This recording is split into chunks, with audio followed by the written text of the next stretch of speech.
Hi everyone, it's Kathy Zilski. Welcome back to my YouTube channel. Today I have some graduation cards, and today's cards feature a technique I showed in a video, just about 3 or 4 videos ago. But the reason I'm doing it again is because I feel like if you figure out how to do something, why not do it more than once? You know what I mean? You got the supplies, you got the skill, why not just do it? All right, that's my mentality today. So let's get into it. Here are some of the supplies I'll be using today to make my cards. I've got the new CZ Design Rad Grad set, and this stamp set I designed comes with coordinating dies so you can cut out sentiments and things that are on the card. And I've got a few other things. I've got my acrylic block that I will be using to do my stamping. I've done this before, I'm doing it again. I've got my distress inks for 2 different cards, and I'll have all the supplies listed below. But one of the things I did was I kind of went with cardstock color first, and I picked a couple Gina K cardstocks. I picked fresh asparagus and then chose a palette of distress inks to go with it. And then I also chose her sweet mango. I have this little ring that I created of all of her cardstocks, and it's really handy when I'm planning a card. And I'm using a new product today for me. This is the B watercolor paper, and this was recommended to me by my friend Lisa Hetrick. So I've cut a few panels down already. I believe these are cut to 3.5 by 5, and I have some embossing powder that I'd planned to use, and guess what? I don't end up using this at all because my mind changed in the process of making this video. But I will be using the Distress Sprayer, so ignore that embossing powder because we're not touching it. Now I've done this technique in a past video. I learned this from Jennifer McGuire, where I just take my distress inks and just smush them down right onto the acrylic block. And the thing is that I feel like so often in card making, we have to come up with new techniques all the time, but this is a technique that I freaking love. So I'm like, I'm gonna do this again. I'm gonna do this again because this is one that I can do pretty easily. So, just layer on the color there in sort of light to dark, right? And then you just take a spray bottle, get it all nice and wet, and then you're gonna pick up that block and you're gonna press it down onto your watercolor paper. So I pressed it down and I kind of slid it over to the side because I want to have as equal a margins as possible. And then I'm just going to stick something heavy on top and wait. I waited about 3.5 minutes. And then once the time had elapsed, I lift off that block and look at that magic. That's magic. It looks fantastic. So I'm going to set that aside to dry. And then I'm going to just repeat the process with a different set of distress ink colors. And this is one palette that I have used before, and I thought, you know what, I'm just going to do it again because I know it's going to look, I know it's going to look good. So get that on there, spritz it out, and again, repeat the process.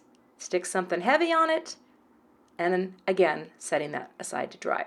But now I'm going to stamp some sentiments here. I'm just going to use the You Are Seriously One Rad Grad, and I've got some Neenah Solar White. I think this is the 80-pound cardstock.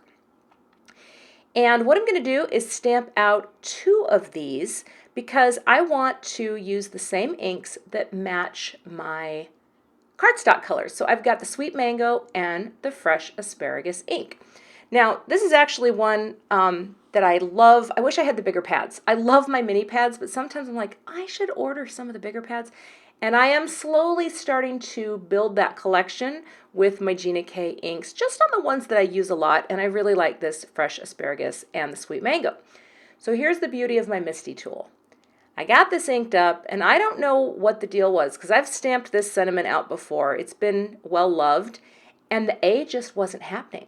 So again, the Misty, it makes it possible to go in on those areas that you didn't get the good impression, press it down, and get the impression you're looking for. I cannot stress to you how much stamping is possible for me with the Misty tool. I even tried doing some freehand stamping on a project the other day, and I was like, yeah, that's not happening. Now, once I clean a stamp, sometimes I'll bring in I've got this little pad of paper just to get the extra moisture off, because I'm not going to move the stamp. I'm just going to flip the paper around, and now I'm going to ink it up with the Sweet Mango ink. So I keep that scrap paper just because I think sometimes there's a little liquid left over on your stamps when you're cleaning, and it's nice to make sure you're starting with a dry stamp. And again, had the same issue with the letter A. I don't know if there's something on there, but I just hit it again with some more ink and one more time just in the center. Again, the beauty of the MISTI, the most incredible stamping tool invented. I am a believer. All right. Now, one of the things that I decided to do, I decided to get out my actual scrubber. I have a scrubber that I use, and I use some Hero Arts Ultra Clean. And I think sometimes if your stamps really do get mucked up, use a real cleaner. You know, the chamois work great for most things, but I decided to give that thing a good lick and a promise. And yes, I do talk like an 80-year-old woman. All right, now that my sentiments have kind of dried back a bit, because they definitely do stamp darker, and that's something to know with the Gina K inks, I'm going to go ahead and cut them out. So I've got the coordinating die. I'm going to run the first one through a Platinum 6 machine and just repeat it for the second one. And there we go. And you can already see they get lighter as they dry.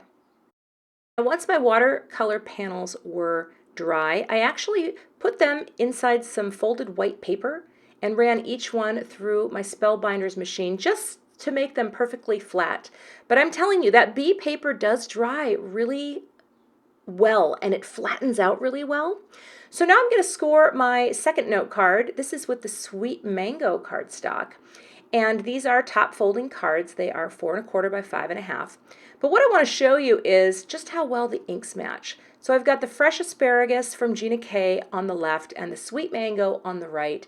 And this is one of the reasons I love her cardstock and ink. The quality is fantastic and the match is spot on. Now I'm going to add some fun foam adhesive to the back of the watercolor panels. And I'm just using my Scrapbook Adhesives permanent tape runner. This is really sticky stuff and it will hold that foam on there. And once the foams are on, I'm going to go ahead and add adhesive directly to the card bases. And again, this adhesive for me has kind of been my go-to. I know a lot of people love score tape, but I have a problem with score tape. I'm just so slow with it, and this stuff is really sticky, and it will hold these panels down. All right, that looks pretty good. Now it's time to adhere the sentiments, and I'm going to use just thin foam adhesive, these foam squares, to pop up each sentiment on the panel. I don't want a ton of dimension, but I definitely want them to float a little bit there in the center of those lovely watercolor backgrounds. There's the first one, and there is the second one. I've never done 2 cards at once. I feel pretty wild right now, people. I'm not going to lie. Okay. Now it's time to add a little sparkle, and I've got this Pretty Pink Posh mermaid mix that I think is pretty gorgeous. And I've also got this crystal rainbow confetti from Studio Katia that I thought would work really well. So I just positioned my sequins and then glued them down using some glossy accents. I'm not going to show you the whole process, but I will point this out. I sometimes need an extra tool when trying to get these suckers to stick down. It's not always magical, but it sure looks good. And here I'm just finishing off the orange card with that crystal rainbow confetti, which I love. And I tried to pick out sequins that matched each of the colors on the card as it goes up. And that, my friends, are the finished cards. And I'm really excited because I have a ton of grad cards this year. My son's friends are also graduating, and that means cards for them. Now, one thing I wanted to show you is in this set, there's this little domino. And someone asked me, Kathy, what's the domino for? This is what the domino is for. It's to go ahead and stamp down a custom date, whether it's for your envelope or you could use this on the card itself, but that is what the stamp set is designed to do so that you can use this year in and year out. And these are my finished card projects for today. I just wanted to share something and show how, if you've got a technique that you're liking and you're good at, go ahead and use it again, because the chances are you're not sending that same technique card to the same person. Am I right, card makers? And even if you do, so what? It's cool, and it's going to look good, and you know what I'm saying? Own it. All right.